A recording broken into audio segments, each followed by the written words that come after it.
নমস্কার বন্ধুরা, welcome back to our channel সরকারি job update in West Bengal YouTube চ্যানেলে জানাই তোমাদের স্বাগত। এসএসসি জিডি কনস্টেবল 21শে ফেব্রুয়ারি 4টা শিফটের এক্সাম শেষ হয়ে গেছে, ঠিক আছে।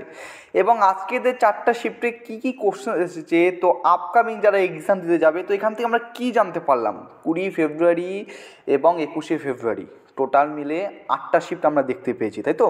তো 8টা শিফট থেকে সমস্ত কিছু দেখে শুনে বুঝে আমরা কি জানতে পারলাম যে কোন টপিক থেকে বেশি কোশ্চেন্স আসছে বা কোন টপিকগুলোকে আমরা বেশি গুরুত্ব দিব, তাই তো। আজকে তোমাদের প্রথমত আমি 15 থেকে 16টি কোশ্চেন যে থার্ড শিফটে এসেছে সেগুলো আলোচনা করবো। এর পাশাপাশি তোমাদের একটা টপিক নিয়ে আলোচনা করব, যে টপিক থেকে এই যে 8টা শিফটে যত কোশ্চেন এসেছে মিনিমাম 2টি কোশ্চেন্স ওই টপিক থেকে এসেছে। তো আমি এটাকে গুরুত্বপূর্ণ মনে করলাম, তো সেই জন্য শেষের দিকে আমি তোমাদের জন্য কিছু কোশ্চেন্স রেখেছি, ঠিক আছে। তো এই ভিডিওতে টার্গেট থাকবে 100টি, 200টি নয়, 300টি লাইক।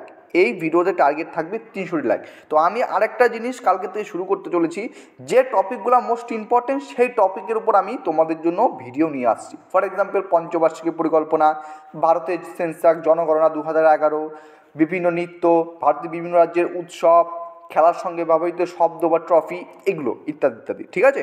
চলো তার আগে আমরা দেখে নেব।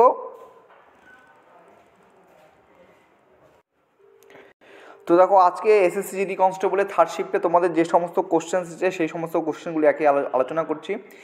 ভারতের বর্তমান অ্যাটর্নি জেনারেলকে, তো সঠিক উত্তর হিসেবে মিস্টার ভেঙ্কট রমণী। কোশ্চেন 2, স্বাধীনতার অধিকার ভারতীয় সংবিধানের কত নং অনুচ্ছেদে বর্ণিত রয়েছে। অর্থাৎ প্রত্যেকটা শিফটে আমরা আর্টিকেল থেকে কোনো না কোনো কোশ্চেন পাচ্ছি। তো আপকামিং যারা এক্সাম দিতে যাবে, তো আর্টিকেল এই পার্টটা ভালো করে দেখে যাবে। অনুচ্ছেদ 19 থেকে অনুচ্ছেদ 22, এটা কিন্তু এই পার্টটুকু কিন্তু এই পার্টে স্বাধীনতার অধিকার সম্পর্কিত বর্ণিত রয়েছে। কাজরি নৃত্য কোন রাজ্যের একটি নৃত্য, সঠিক উত্তর হয়ে যাবে উত্তরপ্রদেশ। দণ্ডারি নৃত্যশৈলী কোন রাজ্যের নৃত্য, তো এটা একটু তোমরা দেখে নেবে। প্রশ্ন নম্বর 5, ইতিহাসে থেকে একটা কোশ্চেন, গান্ধীজি 1919 সালে কিসের বিরুদ্ধে সত্যাগ্রহ আন্দোলন শুরু করেছিলেন, তো এটা সঠিক উত্তর হয়ে যাবে রাওলাট আইন। দেখো পরবর্তী প্রশ্ন রয়েছে, ভারতের স্থলসীমার দৈর্ঘ্য কত। তো ভারতের স্থলসীমার দৈর্ঘ্য হচ্ছে 15,200 কিলোমিটার। ভারতের কোন কেন্দ্রশাসিত অঞ্চলের সাক্ষরতার হার সবচেয়ে বেশি। তো সেন্সাস যে ভারতের জনগণনা রয়েছে 2011, সেখান থেকেও কিন্তু ভালো কোশ্চেন্স আসছে, তো এটাও দেখে যাবে এই পার্টটা। লাক্ষাদ্বীপ হয়ে যাবে প্রশ্নের সঠিক উত্তর। পুরুষ হকি বিশ্বকাপ 2023 কোথায় আয়োজিত হয়েছিল, সঠিক উত্তর হয়ে যাবে ওড়িশা। কোন দেশ হকি পুরুষ বিশ্বকাপ 2023 জয়লাভ করেছিল, সঠিক উত্তর হয়ে যাবে জার্মানি।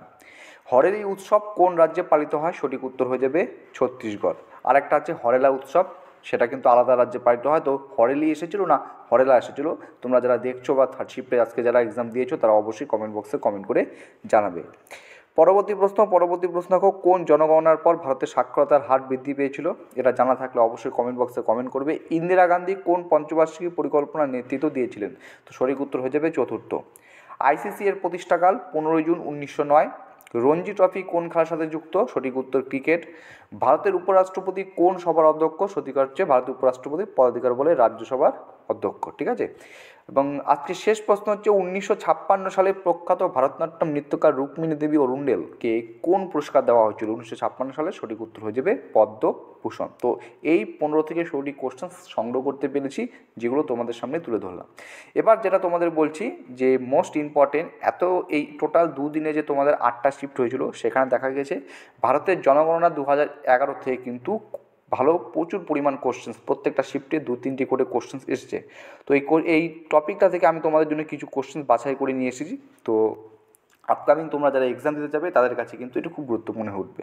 প্রথম হচ্ছে ভারতের জনগণনা 2011, প্রথমে বলি হচ্ছে সাক্ষরতা বা লিটারেসি, ঠিক আছে। সাক্ষরতার হার সবচেয়ে বেশি, সমস্ত কিছু যা বলছি সেটা হচ্ছে 2011 সালে আদমশুমারি অনুযায়ী। সাক্ষরতার হার সবচেয়ে বেশি হচ্ছে কেরালাতে। সাক্ষরতার হার সবচেয়ে কম হচ্ছে বিহারে। মহিলা সাক্ষরতার হার সবচেয়ে বেশি হচ্ছে কেরালাতে, যে কোশ্চেন্সটা এর আগের দিন 20 ফেব্রুয়ারি পরীক্ষা এসেছিলো। এই প্রশ্নটাও এসেছিলো একটা প্রশ্ন সেকেন্ড শিফটে, আরেকটা প্রশ্ন থার্ড শিফটে এসেছিলো। সেটা হচ্ছে মহিলা সাক্ষরতার হার সবচেয়ে কম 2011 সালে আদম অনুযায়ী, সঠিক উত্তর হয়ে যাবে রাজস্থান। কত শতাংশ যদি পারো দেখে নিয়ে যাবে, কিন্তু কোন রাজ্য এগুলো কিন্তু অবশ্যই দেখে নিয়ে যাবে। এবার হচ্ছে কেন্দ্রশাসিত অঞ্চলের মধ্যে সাক্ষরতার হার সবচেয়ে বেশি কোথায়, এই যে প্রশ্ন লাক্ষাদ্বীপ। এই প্রশ্নটা আজকে তোমাদের কিন্তু এই থার্ড শিফটে 21শে ফেব্রুয়ারি থার্ড শিফটে কোশ্চেনটা আজকে এসেছে। কেন্দ্রশাসিত অঞ্চলের মধ্যে কোন কার কোথায় সাক্ষরতার হার সবচেয়ে বেশি, নিয়ে 4টা কেন্দ্রশাসিত অঞ্চলের অপশন ছিল, তো সঠিক উত্তর হয়ে যাবে লাক্ষাদ্বীপ। কেন্দ্রশাসিত অঞ্চলের মধ্যে সাক্ষরতার হার সবচেয়ে কম, সঠিক উত্তর হচ্ছে দাদরা ও নগর হাভেলি। এবং সাক্ষরতার হারে কেরালার পরে কার স্থান রয়েছে, কেরালায় হচ্ছে সাক্ষরতার হার সবচেয়ে বেশি 93.91%, এবং তারপরে হচ্ছে লাক্ষাদ্বীপ 92.28%। এটা হচ্ছে সাক্ষরতার উপর ভিত্তি করে, ঠিক আছে। এরপর যে লিঙ্গানুপাত, লিঙ্গানুপাত থেকেও তোমাদের কোশ্চেন আসতে পারে। ভারতের গড় লিঙ্গানুপাত হচ্ছে 940, প্রতি 1000 জন পুরুষের মহিলার সংখ্যা 940। কিন্তু রাজ্যগুলির মধ্যে সর্বাধিক লিঙ্গানুপাত রয়েছে কেরলে, মহিলার সংখ্যা প্রতি 1000 পুরুষ ও মহিলার সংখ্যা 1084। রাজ্যগুলির মধ্যে সর্বনিম্ন লিঙ্গানুপাত রয়েছে হরিয়ানায়। কেন্দ্রশাসিত অঞ্চলের মধ্যে সর্বাধিক লিঙ্গানুপাত রয়েছে পুডুচেরিতে, এবং কেন্দ্রশাসিত অঞ্চলের মধ্যে সর্বনিম্ন লিঙ্গানুপাত রয়েছে দমন ও দিউতে। এরপর যেটা বলবো সেটা হচ্ছে জনঘনত্ব, ঠিক আছে। 2011 সালের আদমশুমারি অনুযায়ী ভারতের জনঘনত্ব হচ্ছে 382 জন পার বর্গ কিলোমিটারে। সর্বাধিক জনঘনত্বপূর্ণ রাজ্য হচ্ছে বিহার, এবং সর্বনিম্ন জনঘনত্ব রাজ্য হচ্ছে অরুণাচল প্রদেশ, যেখানে প্রতি বর্গ কিলোমিটারে 17 জন বাস করে। কিন্তু সর্বাধিক জনঘনত্ব ইউনিয়ন টেরিটরি কেন্দ্রশাসিত অঞ্চল, তাহলে হয়ে যাবে দিল্লি। এবং সর্বনিম্ন জনঘনত্ব ইউটি অর্থাৎ ইউনিয়ন টেরিটরি কেন্দ্রশাসিত অঞ্চল হয়ে যাবে হচ্ছে আন্দামান ও নিকোবর, ঠিক আছে। এরপরে হচ্ছে ভারতের জনগণনা। দেখো, ভারতের জনগণনার মধ্যে যেটা আমি এখানে আলোচনা করছি সেটা হচ্ছে জনসংখ্যা। সর্বাধিক জনসংখ্যা কোথায় রয়েছে, সর্বাধিক জনসংখ্যা রয়েছে উত্তরপ্রদেশে। সর্বনিম্ন জনসংখ্যার রাজ্য হচ্ছে সিকিম, যা টাটা বলছি সমস্ত কিন্তু 2011 সালের জনগণনা অনুযায়ী। সর্বাধিক জনসংখ্যা কেন্দ্রশাসিত অঞ্চল সেটি হচ্ছে দিল্লি, এবং সর্বনিম্ন জনসংখ্যা কেন্দ্রশাসিত অঞ্চল সেটা হচ্ছে লাক্ষাদ্বীপ, ঠিক আছে।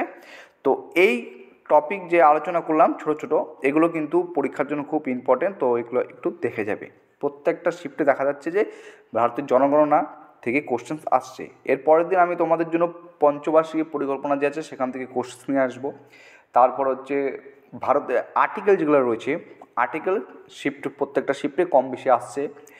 কোন ট্রফি, কোন ব্যক্তি কোন খেলার সঙ্গে যুক্ত, খেলার সঙ্গে ব্যবহৃত জড়িত শব্দ, তারপরেও আমাদের বিভিন্ন উৎসব, বিভিন্ন রাজ্যের উৎসব, বিভিন্ন রাজ্যের যে লোকনৃত্যগুলো রয়েছে সেখান থেকে কিন্তু কোশ্চেন আসছে। কোন ব্যক্তি কোন বাদ্যযন্ত্রের সঙ্গে যুক্ত, এই স্ট্র্যাটেজিকে, বিশেষ করে স্ট্র্যাটেজিকের উপর তোমরা একটু বেশি ফোকাস করো, কারণ এখান থেকে কিন্তু এখনও পর্যন্ত বেশি প্রশ্ন আসছে।